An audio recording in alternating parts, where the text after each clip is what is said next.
నమస్తే welcome to studio 4 news ముందుగా headlines ప్రజల గొంతుక అసెంబ్లీలో వైఎస్ జగన్ గారు వినిపించాలంటే ప్రతిపక్షం ఇవ్వాలి Kadapa YSRCP MP YS Avinash Reddy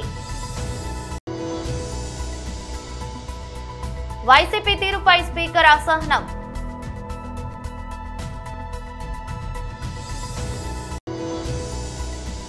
BRS పార్టీలో చేరిన స్టేషన్ గన్పూర్ నియోజకవర్గానికి చెందిన పలువురు కాంగ్రెస్ నాయకులు మీడియాతో మాట్లాడుతున్న కేంద్ర మంత్రి తెలంగాణ బీజేపీ రాష్ట్ర అధ్యక్షుడు కిషన్ రెడ్డి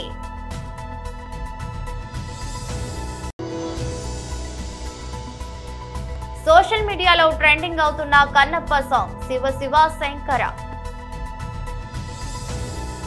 ప్రజల గొంతుక అసెంబ్లీలో వైఎస్ జగన్ గారు వినిపించాలంటే ప్రతిపక్షం ఇవ్వాలి కూటమి నేతలు సీట్ల గురించి మాట్లాడుతున్నారు కానీ వైఎస్ఆర్సీపీకి వచ్చిన ఓటు షేర్ గురించి ఎందుకు మాట్లాడటం లేదు ప్రతిపక్షం ఇస్తే అసెంబ్లీలో చంద్రబాబు సూపర్ 6 హామీలను వైఎస్ జగన్ గారు ప్రశ్నిస్తారని భయపడుతున్నారని తెలిపారు. అధికార పక్షం ప్రతిపక్షం ఉండేది ఓన్లీ వైఎస్ఆర్ కాంగ్రెస్ పార్టీని 11 సీట్లు వచ్చినాయంటున్నారు 40% ఓట్లు వచ్చినాయనేది ఏమన్నా మర్చిపోతున్నారా 40% ఓట్లు వచ్చినాయి 4 ఎంపీలు ఉన్నారు 11 మంది ఎమ్మెల్యేలు ఉన్నారు నిజంగా ఈ ప్రభుత్వానికి దమ్ము ఉంటే ధైర్యం ఉంటే ఈ ప్రభుత్వానికి ప్రజల గొంతు వినే ఉద్దేశం ఉంటే నిజంగా నిజాయితీతో ప్రజల గొంతు వినే ఉద్దేశం ఉంటే వైఎస్ఆర్ కాంగ్రెస్ పార్టీకి ప్రతిపక్ష హోదా ఇవ్వాలా లేకపోతే జగన్మోహన్ రెడ్డి గారికి 175 మంది ఎమ్మెల్యేల్లో ఒక ఎమ్మెల్యే మాదిరి నువ్వు కన్నా మైక్ ఇస్తే ఆయన చెప్పాలనుకున్నవి 2 నిమిషాలు నువ్వు మైక్ కట్ చేస్తే ఏం చెప్పగలడు అదే ప్రతిపక్ష హోదా ఉంటే ప్రతిపక్ష నాయకుడిగా కనీసం ముఖ్యమంత్రి గారు గంట మాట్లాడితే ప్రతిపక్ష నాయకుడికి 40 నిమిషాలకు టైం కేటాయిస్తారు ఆయన ప్రజలకు సంబంధించిన సమస్యలు ప్రజల గొంతుగా అసెంబ్లీలో వినిపించే అవకాశం ఉంటుంది ఒక ఎమ్మెల్యేగా వినిపిస్తే 2 నిమిషాలు కూడా సమయం మీరు వెంటనే బెల్లు కొట్టి కూర్చోబెడతారు ఏం లాభం దానివలన అసలు సమస్యలు అసెంబ్లీలో రిప్రజెంట్ చేసే అవకాశం కూడా ఉండదు ఇది నిజంగా జగన్మోహన్ రెడ్డి గారిని అవమానం చేసినామని చంద్రబాబు నాయుడు గారు కానీ స్పీకర్ కానీ డిప్యూటీ స్పీకర్ గారు కానీ అనుకుంటున్నారు కానీ ప్రజలను అవమానపరుస్తున్నారు వీళ్ళు 40% మంది ఓట్లు వేసినారు వైఎస్ఆర్ కాంగ్రెస్ పార్టీకి ప్రజలు గొంతుగా వైఎస్ఆర్ కాంగ్రెస్ పార్టీ పనిచేస్తూ ఉందని చెప్పి వాళ్ళు భయపడి ప్రజలు మనకు ప్రతిపక్ష హోదా ఇవ్వడం లేదు సో వీళ్ళు బేసికల్గా జగన్మోహన్ రెడ్డి గారిని కాదు అవమానం గురి చేసేది ప్రజలను అవమానిస్తూ ఉన్నారు ఈ కూటమి ప్రభుత్వము ఈ స్పీకరు ఈ డిప్యూటీ స్పీకరు స్పష్టంగా మీరు టీవీ కూడా చూసింటే ప్రతిపక్షాన్ని గుర్తించండి ప్రజాస్వామ్యాన్ని కాపాడండి ఈ అజెండాతోనే ఈ నినాదంతోనే అసెంబ్లీలోకి వెళ్ళడం జరిగింది ప్రతిపక్షాన్ని గుర్తించండి ప్రజాస్వామ్యాన్ని కాపాడండి మనమల్లా కోరేది ప్రతిపక్షాన్ని గుర్తించి ప్రతిపక్ష హోదా ఇమ్మని చెప్పి అడుగుతా ఉన్నాం ఇస్తే అసెంబ్లీకి జగన్మోహన్ రెడ్డి గారు ప్రతిపక్ష నాయకుడిగా పోతే వీళ్ళకి ఏ రకంగా సినిమా కనిపిస్తుందో అందరికీ తెలుసు వీళ్ళకి ఏ రకంగా ఎందుకంటే ఒక్కటంటే ఒక్క హామీ అమలు చేయలే ఆయన మొదలు పెడితే ఇంకా వీళ్ళు సమాధానం చెప్పాల్సి వస్తుంది వీళ్ళ దగ్గర సమాధానం ఉంటే కదా అసలు ఆన్సర్ ఉంటే కదా వీళ్ళ దగ్గర కేవలం అవి తప్పించుకోవడం కోసం ప్రతిపక్ష హోదా ఇవ్వకుండా ఈ మాదిరి బిహేవ్ చేస్తూ ఉన్నారు అంతేకాకుండా నిజంగా ఉప ఎన్నిక అంతగా ముచ్చటపడితే ఇంత భయంకరమైన కూటమి గాలిలో కూడా 65,000 ఓట్ల తేడాతో ఆయన రవి అనే వ్యక్తి ఓడిపోయినాడు ఇంత భయంకరమైన కూటమి గాలిలో ఈ 9 నెలల్లో ఇలా పరిపాలన చూసినాక ఈరోజు నిజంగా అంత ముచ్చట ఉంటే అంత నిజంగా అంత కోరుకునేటుకుంటే పులివెందుల కావచ్చు లేకుంటే కుప్పం కావచ్చు మంగళగిరి కావచ్చు పిఠాపురం కావచ్చు 4 చేద్దాం పట్టండి 4 చేద్దాం చూసుకుందాం 4 చేద్దాము 4 ఈ 9 నెలల ఈ ప్రభుత్వ పాలనకు రెఫరెండంగా సూపర్ 6 అమలుకు రెఫరెండంగా ఎన్నికలని చెప్పి ప్రకటిద్దాం 4 నియోజకవర్గాల్లో చూస్తాం మరి ప్రజలు ఏం ఊరికే కాకమ్మ కబుర్లు దద్దమ్మ మాటలు నిజంగా మాట్లాడకూడదు చేతనైతే గన పథకాలు అమలు చేయాలా చేతనైతే ప్రతిపక్ష హోదా ఇచ్చి ప్రజల గొంతు వినాలా ఇవేమీ చేయకుండా ఊరికే కల్లిబొల్లి మాటలు టైంపాస్ మాటలు మాట్లాడకూడదు వైసీపీ తీరుపై స్పీకర్ అసహనం వ్యక్తం చేశారు ఇన్ని విషయాలు కొన్ని మీతో మాట్లాడాలనుకుంటున్నాను నేను ఏంటంటే నిన్న సభలో జరిగినట్టు సంఘటన మీ అందరూ చూశారు నాకైతే చాలా బాధ అనిపించింది ప్రజాస్వామ్యంలో మన రాష్ట్రంలో ఉన్నతమైన సభ ఈ సభ ఆ సభకి ప్రసంగించడం కోసం ముఖ్య అతిథిగా గవర్నర్ గారిని అతిథిగా మనం ఆహ్వానించుకున్నాం అతన్ని గౌరవించవలసిన బాధ్యత అందరూ సభ్యులందరూ ఉంది మీ అందరికీ తెలిసిన విషయమే అటువంటి గవర్నర్ గారు ఉపన్యాసం చేస్తున్నప్పుడు నిన్న జరిగిన సంఘటన సభ్య సమాజం సిగ్గుపడవలసిన విషయం నేను భావిస్తున్నాను. నిన్న జరిగిన సంఘటన మీరు కళ్ళారా చూశారు, మీరు అందరూ కూడా, మీరే కాదు ప్రజలందరూ చూశారు. ఒక ముఖ్యమంత్రిగా పనిచేసిన వ్యక్తి, ఒక పార్టీకి అధ్యక్షుడిగా ఉన్న వ్యక్తి, పార్లమెంటు మెంబర్గా కూడా పనిచేసిన వ్యక్తి సభ్యత మర్చిపోయి ఆ విధంగా ప్రవర్తిస్తే కనీసం కూర్చొని చూస్తూ నవ్వుకుంటున్నాడు తప్పించి వాళ్ళ సభ్యుల్ని కంట్రోల్ చేసే పరిస్థితి ఎక్కడ కనిపించదండి మనకి. పైగా ఎంకరేజ్ చేస్తాడండి. ఇది సాంప్రదాయం అండి, ఇది సాంప్రదాయం అంటారా? సాంప్రదాయం ఏంటండి? ఇది ఒక ఉన్నతమైన వ్యక్తిని అగౌరవపరిచే విధంగా ప్లే కార్డ్స్ పట్టుకొని రావడం, కాగితాలు చింపి పోడియం మీద విసిరారు. అంటే గవర్నర్ మాట్లాడుతూ ఉంటే గవర్నర్ మీద, ఇది పద్ధతి కాదు. ఈ సాంప్రదాయం అంటాడు, ఏంటి సాంప్రదాయం నాకు అర్థం కాదండి.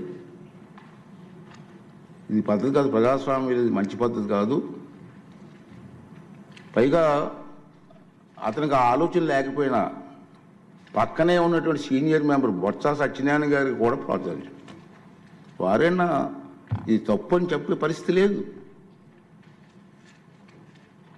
ఇటువంటి సంఘటనలు రాబోయే రోజులు జరగకూడదు అనేది నా తాలూకు ఆలోచన విధానం. మీరందరూ కూడా గమనిస్తూనే ఉన్నారు. ఇది ఎందుకు చెప్తానంటే ఇప్పటికైనా విజ్ఞతతో ప్రవర్తించాలని చెప్పి ఆ సభ్యులందరినీ కోరుకుంటున్నాను. సభ ద్వారా ప్రజాస్వామ్యం పెద్దలు మనకు ఎంతో ప్రజాస్వామ్యాన్ని ఇచ్చారు, రాజ్యాంగాన్ని ఇచ్చారు. రాజ్యాంగానికి అనుగుణంగా మనం ప్రవర్తన. బీఆర్ఎస్ పార్టీలో చేరిన స్టేషన్ గన్పూర్ నియోజకవర్గానికి చెందిన పలువురు కాంగ్రెస్ నాయకులు తప్పకుండా స్టేషన్ గన్పూర్ నియోజకవర్గానికి గతంలో చక్కగా ప్రాతినిధ్యం వహించడమే కాకుండా ఆనాడు అధికార పార్టీని వదిలిపెట్టి కేసీఆర్ గారి బాటన ఉద్యమించి తర్వాత ఉప ముఖ్యమంత్రిగా కూడా పనిచేసి అందరికీ ఆప్తులైన పెద్దలు స్టేషన్ గన్పూర్ నియోజకవర్గ బాధ్యులు అన్న డాక్టర్ తాటికొండ రాజయ్య గారికి, గౌరవనీయులు పెద్దలు అందరికీ ఆప్తులు సుపరిచితులు మాజీ మంత్రివర్యులు అన్నగారు డాక్టర్ లక్ష్మారెడ్డి గారు, గౌరవనీయులు మాజీ మంత్రివర్యులు పెద్దలు మొహమ్మద్ మహమూద్ అలీ గారు, ఇప్పటిదాకా మీ ముందు మిమ్మల్ని అందరిలో కూడా స్ఫూర్తి నింపే విధంగా ప్రసంగించిన మీ జిల్లా వాస్తవ్యులు, శాసన మండలిలో ప్రతిపక్ష నాయకులు పెద్దలు మసూనాచారి గారు, శాసన మండలి మాజీ సభ్యులు పెద్దలు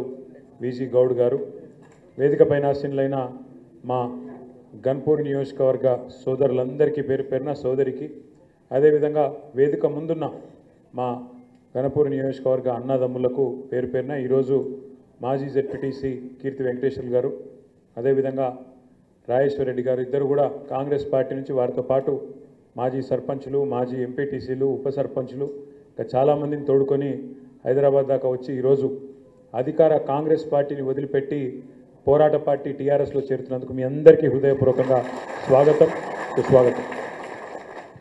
ఇది ఒక రకంగా రాష్ట్రంలో వీస్తున్న గాలికి సంకేతంగా నేను భావిస్తా ఉన్నాను. ఎందుకంటే అధికార పార్టీని వదిలిపెట్టి ఇవాళ 15 నెలల స్వల్ప కాలంలో, అధికారం వచ్చిన 15 నెలల కాలంలోనే ఆ పార్టీ మీద మొహం మొత్తింది అంటే మరి ఏ రకంగా ఉన్నది కాంగ్రెస్ వాళ్ళ పరిపాలన దాన్ని బట్టే చెప్పొచ్చు. ఇవాళ గన్పూర్లోనే కాదు, మీరు నేను చెప్తే ఆశ్చర్యపోతారు, కొడంగల్ నియోజకవర్గం ఏదైతే రేవంత్ రెడ్డి గారి నియోజకవర్గం ఉందో అక్కడ కూడా మొన్న మన నాయకుడు మాజీ ఎమ్మెల్యే పట్నం నరేందర్ రెడ్డి గారి నాయకత్వంలో కాంగ్రెస్ పార్టీని వదిలిపెట్టి అక్కడ కూడా టీఆర్ఎస్ పార్టీలో చేరుతూ ఉన్నారు అంటే రాష్ట్రంలో ఏ రకంగా పరిస్థితులు ఉన్నాయో మనం అర్థం చేసుకోవచ్చు. కేవలం 14-15 నెలల కాలంలో ఇవాళ కాంగ్రెస్ పార్టీ అంటే ప్రజలకు ఎందుకు ఇంత కోపం వస్తున్నది మనందరికీ కూడా తెలుసు. మీరు గమనించండి, ఇవాళటి వార్త నేను చెప్పేది నిన్నటిది కాదు, మొన్నటిది కాదు, మున్పటిది కాదు, ఈరోజు వార్త. సరిగ్గా గత 48 గంటల్లో, పోయిన 2 రోజుల్లో రాష్ట్రంలో 7 రైతులు ఆత్మహత్య చేసుకున్నారు. 7 48 గంటల్లో 7 రైతు ఆత్మహత్యలు. ఇంకో దిక్కు అక్కడ శ్రీశైలం లెఫ్ట్ బ్యాంక్ కెనాల్ కోసం తవ్వుతున్న సొరంగంలో ఆ యాక్సిడెంట్ జరిగి దాదాపు 2.5-3 కిలోమీటర్ల ఆ సొరంగం అంతా కూలిపోయి 8 మంది కూలీలు అందులోనే ఇరుక్కపోయి ఉన్నారు. కానీ కాంగ్రెస్ ప్రభుత్వం ఏం చేస్తున్నది? ఇక్కడ 7 రైతులు చచ్చిపోతారు, ఆత్మహత్య చేసుకుంటారు. అక్కడ 8 మంది కూలీలు అలా ఇరుక్కపోయి ఉంటారు. కానీ ముఖ్యమంత్రి గారు ఎక్కడున్నారు? ఎన్నికల ప్రచారంలో బిజీగా ఉన్నాడు. ఏం ఎన్నికల ప్రచారం అది? ఆ ఎన్నికతోనే మన గవర్నమెంట్ మారేది ఉందా? మీడియాతో మాట్లాడుతున్న కేంద్ర మంత్రి తెలంగాణ బీజేపీ రాష్ట్ర అధ్యక్షుడు కిషన్ రెడ్డి, ఈ యొక్క 6 సంవత్సరాలలో 18 ఇన్స్టాల్మెంట్స్ రైతులకు పంట పెట్టుబడుల కోసము పిఎం కిసాన్ సన్మాన్ నిధి కింద 100కు 100% కేంద్ర ప్రభుత్వ పథకం ద్వారా రైతులకు సహకారం అందిస్తున్నాం. రైతుల పంట ఉత్పత్తి పెంచడం కోసం రైతులకు కావాల్సినటువంటి ఎరువులు కానీ, రైతులకు కావాల్సినటువంటి విత్తనాలు కానీ, రైతులకు సాగు కావాల్సినటువంటి ఖర్చుకు బ్యాంకుల చుట్టూ వెళ్లకుండా పంట సాగు కోసం కావాల్సినటువంటి సహకారాన్ని ఈ యొక్క నిధుల ద్వారా ఖర్చు పెట్టుకోవచ్చు. దానికోసము ఈ కార్యక్రమం కొనసాగుతుంది. నిరంతరాయంగా అనేక అడ్డంకులు ఉన్నప్పటికీ కూడా, ఇబ్బందులు ఉన్నప్పుడు కూడా, ఆర్థికమైనటువంటి సమస్యలు ఉత్పన్నమైనప్పుడు కూడా ప్రభుత్వము మరి రెగ్యులర్గా ఇవ్వడం జరిగింది. నిన్నటి రోజు 19th ఇన్స్టాల్మెంట్ నిన్న ఇవ్వడం జరిగింది. 9.8 crores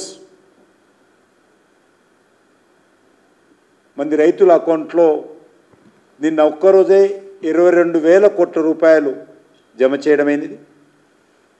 తెలంగాణలో కూడా 31 లక్షల మంది రైతులకు Kisan Samman Nidhi 31 lakhs of farmers ఈ యొక్క లబ్ధి పొందడం జరిగింది. డైరెక్ట్ బెనిఫిట్ ట్రాన్స్ఫర్ డీబీటీ ద్వారా డిజిటల్ ట్రాన్సాక్షన్ కింద రైతుల అకౌంట్లో గతంలో మొదలుపెట్టినప్పటి నుంచి 19th ఇన్స్టాల్మెంట్ వరకు కూడా విజయవంతంగా ఈ డిజిటల్ ట్రాన్సాక్షన్ కింద మరి పిఎం కిసాన్ సన్మాన్ నిధి డబ్బులు రైతులకు వస్తూ ఉన్నాయి. ఇదే కాకుండా ఎంఎస్పి కూడా, వ్యవసాయ రంగానికి సంబంధించి ఎంఎస్పి కూడా మనము పెంచుతూ ఉన్నాం. అదే కాకుండా ఇటీవల కాలంలో మరి తెలంగాణ రాష్ట్రంలో కూడా ఎరువుల కొరత ఉందని మనము పత్రికల్లో చూసాం. కొన్ని ప్రాంతాల్లో రైతులు లైన్లలో చెప్పులు పెట్టుకొని మరి రోజుల తరబడి ఎరువుల కోసం ఎదురు చూస్తున్నట్టు వార్తలు వచ్చాయి. దీనిపైన నేను వెంటనే మరి కేంద్ర ఫెర్టిలైజర్ మంత్రి అయినటువంటి జగత్ ప్రకాష్ నడ్డా గారితో మాట్లాడడం జరిగింది. నేను ఈ సందర్భంగా మంచు విష్ణు డ్రీమ్ ప్రాజెక్ట్ కన్నప్ప నుంచి రీసెంట్ గా వచ్చిన శివ శివ శంకర అనే పాట సోషల్ మీడియాలో చాట్ బస్టర్ గా నిలిచింది. ఈ శివరాత్రికి అన్ని చోట్ల ఈ పాట మారుమ్రోగిపోయేలా ఉంది. ఇప్పటికే ఈ పాట సోషల్ మీడియాలో ఎన్నో రికార్డులు క్రియేట్ చేస్తుంది. ఇప్పటికే ఈ పాటను 80 మిలియన్ల మంది వీక్షించారు. ఇక ఇన్స్టాగ్రామ్ లో 2 లక్షలకు పైగా రీల్స్ చేశారు. అన్ని వర్గాల ప్రేక్షకుల్ని ఈ పాట ఆకట్టుకుంది. పిల్లల నుండి పెద్దల వరకు అందరూ ఈ ట్రెండ్ లో చేరి రీల్స్ తో తమ భక్తిని చాటుకుంటున్నారు. ఇక సోషల్ మీడియా మొత్తం శివనామ స్మరణే కనిపిస్తుంది. అంతటా శివ శివ శంకర అనే పాట వినిపిస్తుంది. మహాశివరాత్రి సందర్భంగా ఈ పాట మరింతగా ట్రెండ్ అవుతుంది. ఈ పాట అద్భుతమైన విజయం సాధించడం గురించి నటుడు నిర్మాత మంచు విష్ణు మాట్లాడుతూ, శివ శివ శంకర పాటకు వచ్చిన అద్భుతమైన స్పందన చూసి మేము చాలా సంతోషిస్తున్నాం. ప్రజలు దానిని స్వీకరించిన విధానం, రీల్స్ చేస్తూ తమ భక్తిని ప్రదర్శిస్తుంటున్నారు. చూడటం ఆనందంగా ఉంది. ఇంతలా ఈ పాట ట్రెండ్ అవుతుందని మేము ఊహించలేదు. శివరాత్రి వస్తున్నందున ఈ పాట మరింత ఉన్నత స్థాయికి చేరుకుంటుందని అర్థమవుతుంది అని తెలిపారు. ఈ చిత్రంలో మంచు విష్ణు కన్నప్ప పాత్రను పోషిస్తుండగా రుద్రుడిగా ప్రభాస్, మహాశివుడిగా అక్షయ్ కుమార్ కనిపించబోతున్నారు. ఈ చిత్రంలో మోహన్ బాబు, మోహన్ లాల్, కాజల్ అగర్వాల్ వంటి వారు ముఖ్య పాత్రల్ని పోషిస్తున్నారు. ఈ మూవీకి ముఖేష్ కుమార్ సింగ్ దర్శకత్వం వహించారు. ఈ మూవీ ఏప్రిల్ 25న గ్రాండ్ గా రిలీజ్ కాబోతోంది. ఆదోని మండలంలో త్రాగునీటి సమస్య పరిష్కరించాలి. ఆదోని మండల పరిధి గ్రామాలలో త్రాగునీటి సమస్యను పరిష్కరించాలని సబ్ కలెక్టర్ కలిసిన సిపిఎం పార్టీ నాయకులు ఏర్పాటు చేసిన మీడియా సమావేశంలో సిపిఎం పార్టీ మండల కార్యదర్శి కె లింగన్న మాట్లాడుతూ మండలంలోని నాగనాథనహల్లి, ఆనవాళ్లు, కుప్పగల్లు, నెమలికల్ ఎస్ఎస్ ట్యాంకులను పూర్తి స్థాయిలో నీటి మట్టంతో నీళ్లు నింపాలని, కుప్పగల్లు మరియు నెమలికల్ స్కీమ్ పరిధిలోని గ్రామాలకు అదనపు పైప్ లైన్ వేయాలని, కనీసం 2 రోజులకోసారి త్రాగునీరు సరఫరా చేయాలని, అలాగే జల జీవన్ మిషన్ ద్వారా అన్ని గ్రామాలకు ఇంటింటికి కుళాయి ద్వారా త్రాగునీరు సరఫరా చేయాలని, చిన్న హరివాహనం దగ్గర నిర్మించిన ఎస్ఎస్ ట్యాంక్ నుండి సంతే, కొల్లూరు, పెద్ద హరివాహనం గ్రామాలకు పైప్ లైన్ విస్తరించాలని, కుప్పగల్లు ఎస్ఎస్ ట్యాంక్ ఫిల్టర్ బెడ్లు ఏర్పాటు చేయాలని ఆయన డిమాండ్ చేశారు.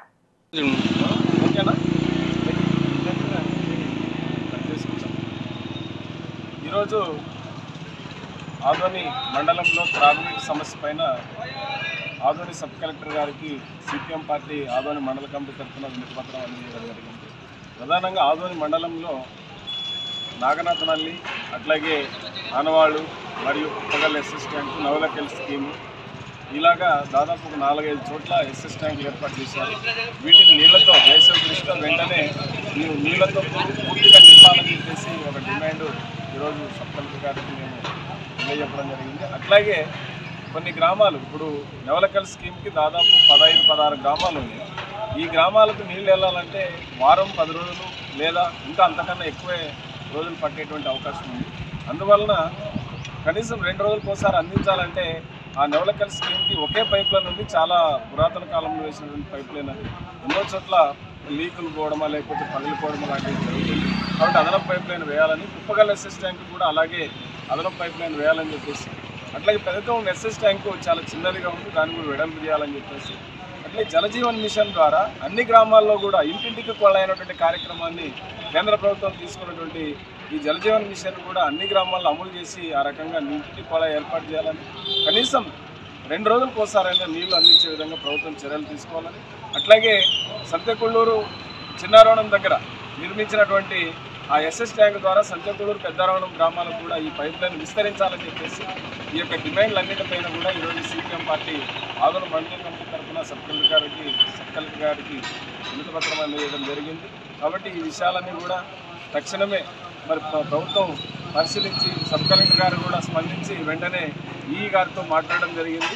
తక్షణమే ఈ యొక్క త్రాగునీటికి సమస్యకు సంబంధించి వెంటనే మీటింగ్ ఏర్పాటు చేసి ఈ చర్యలు తీసుకుంటామని చెప్పేసి మాకు హామీ ఇవ్వడం జరిగింది. నా పేరు లింగన్న, సిపిఎం పార్టీ మండల కార్యదర్శి.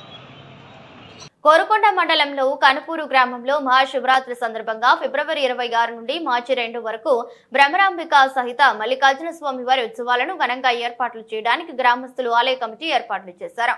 ఈ ఉత్సవాలపై గ్రామస్తులు ఆలయ కమిటీ సభ్యులు సోమవారం ఆలయం వద్ద మీడియా సమావేశం నిర్వహించారు. శివరాత్రి మొదటి రోజు వేలాది మందికి భారీ అన్న సమారాధన కార్యక్రమంతో పాటు సాయంత్రం నుండి మహాకుంభాభిషేకం కార్యక్రమాన్ని భక్తుల సహకారంతో నిర్వహిస్తున్నట్లు వెల్లడించారు.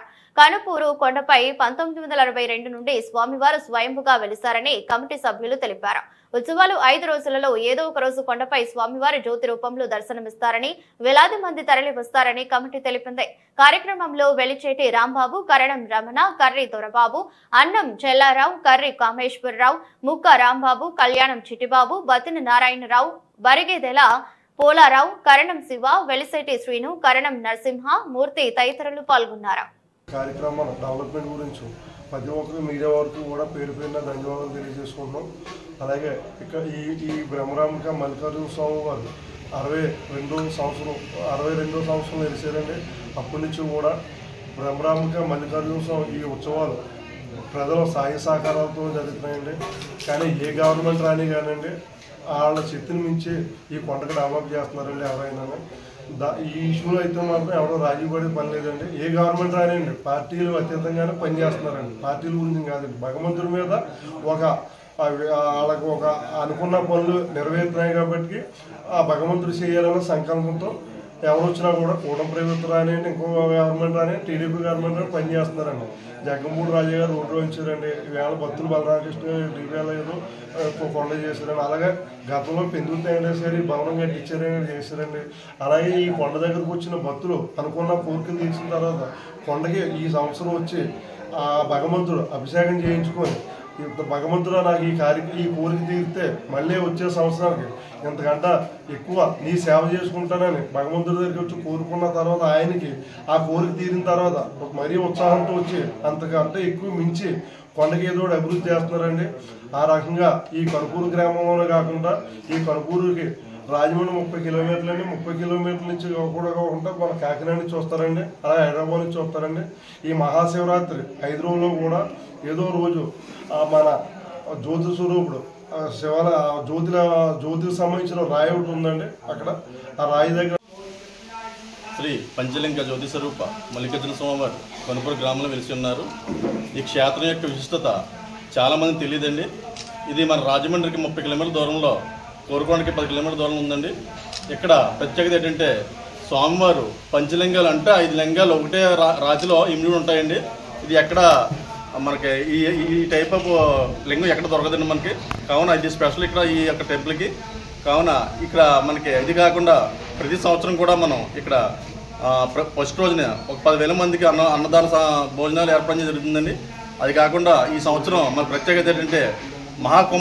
ఈ నెల 27వ తేదీన జరగనున్న ఉమ్మడి మెదక్, నిజామాబాద్, ఆదిలాబాద్, కరీంనగర్ పట్టభద్రుల ఎమ్మెల్సీ డాక్టర్ ఆల్ఫోర్స్ ఊటూరి నరేందర్ రెడ్డిని మొదటి ప్రాధాన్యత ఓటు వేసి భారీ మెజారిటీతో గెలిపించాలని కాంగ్రెస్ పార్టీ సిద్దిపేట జిల్లా ఎస్ఎస్ఎల్ అధ్యక్షులు కొమ్ము విజయ్ కుమార్ అన్నారు. ఈ సందర్భంగా ఆయన మాట్లాడుతూ టీపీసీసీ అధికారి ప్రతినిధి బండారు శ్రీకాంత్ పిలుపు మేరకు గజ్వేల్ నియోజకవర్గ వ్యాప్తంగా కొండపాక మండల కేంద్రంలో ప్రచారం చేయడం జరుగుతుందన్నారు.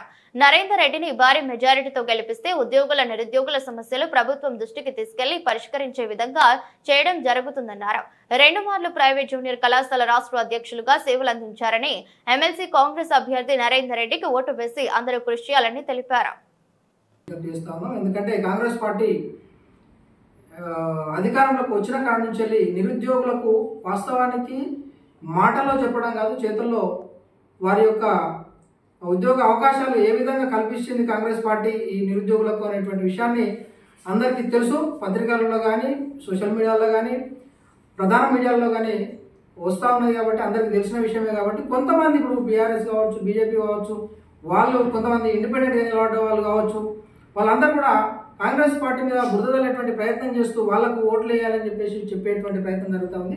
కాబట్టి అందరూ ఆల్రెడీ ఫిక్స్ అయి ఉన్నారు కాంగ్రెస్ పార్టీకి ఓటు వేయాలని.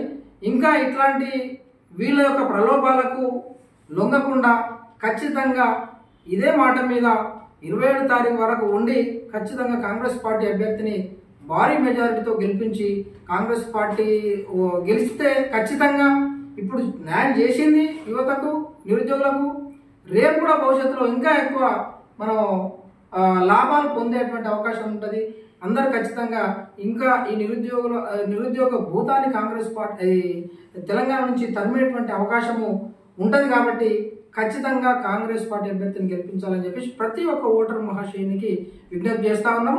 ఖచ్చితంగా ఏదైతే రాహుల్ గాంధీ మన రేవంత్ రెడ్డి గారి ఆదేశాల మేరకు, పిసిసి అధ్యక్షులు మహేష్ కుమార్ గౌడ్ గారి ఆదేశాల మేరకు స్థానికంగా ఉన్నటువంటి నాయకులు, మన కాన్స్టిట్యున్సీ నాయకులు, పెద్దలు, గౌరవనీయులు బండారు శ్రీకాంత్ గారి ఆదేశాల మేరకు ఈ కాన్స్టిట్యున్సీలో ఉన్నటువంటి 9 మండలాల్లో కూడా పట్టభద్రుల ఎలక్షన్ల విషయంలో అన్ని మండలాలలో మేము ప్రచారం చేస్తూ ఉన్నాము. ఖచ్చితంగా పార్టీ పటిష్టంగా ఉన్నది. ఖచ్చితంగా మాకైతే నమ్మకం ఉన్నది కాంగ్రెస్ పార్టీ అభ్యర్థి గెలుస్తారని చెప్పేసి. మీరు కూడా గెలుపు ఆల్మోస్ట్ కన్ఫర్మ్ అయిపోయింది, కానీ మెజారిటీ ఎక్కువ ఉంటే బాగుంటుంది అనేటువంటి ఉద్దేశంతో చెప్తా ఉన్నాం. ప్రతి ఒక్క పట్టభద్రులకు ఖచ్చితంగా ఈ 27 తారీఖున గుర్తుపెట్టుకొని నరేందర్ రెడ్డి గారిని భారీ మెజారిటీతో మొదటి ప్రాధాన్యత ఓటు వేసి గెలిపించాలని చెప్పేసి విజ్ఞప్తి చేస్తా ఉన్నాం. జై కాంగ్రెస్, జై కాంగ్రెస్, జై కాంగ్రెస్, జై కాంగ్రెస్. రేవంత్ రెడ్డి గారి నాయకత్వం వర్ధిల్లాలి, రేవంత్ రెడ్డి గారి నాయకత్వం వర్ధిల్లాలి. వార్తలు ముగించే ముందు మరోసారి హెడ్లైన్స్. ప్రజల గొంతుక అసెంబ్లీలో వైఎస్ జగన్ గారు వినిపించాలంటే ప్రతిపక్షం ఇవ్వాలి. Kadapa YSRCP MP YS Avinash Reddy. YCP తీరుపై స్పీకర్ అసహనం.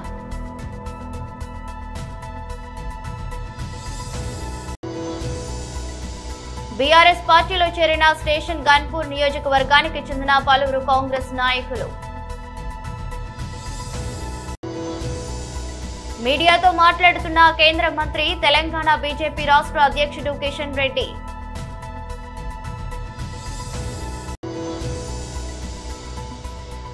సోషల్ మీడియాలో ట్రెండింగ్ అవుతున్న కన్నప్ప సాంగ్ శివ శివ శంకర. ఎదురస్ట్ బులెటిన్ మరో బులెటిన్లో మళ్ళీ కలుద్దాం. అంతవరకు సెలవు. నమస్కారం.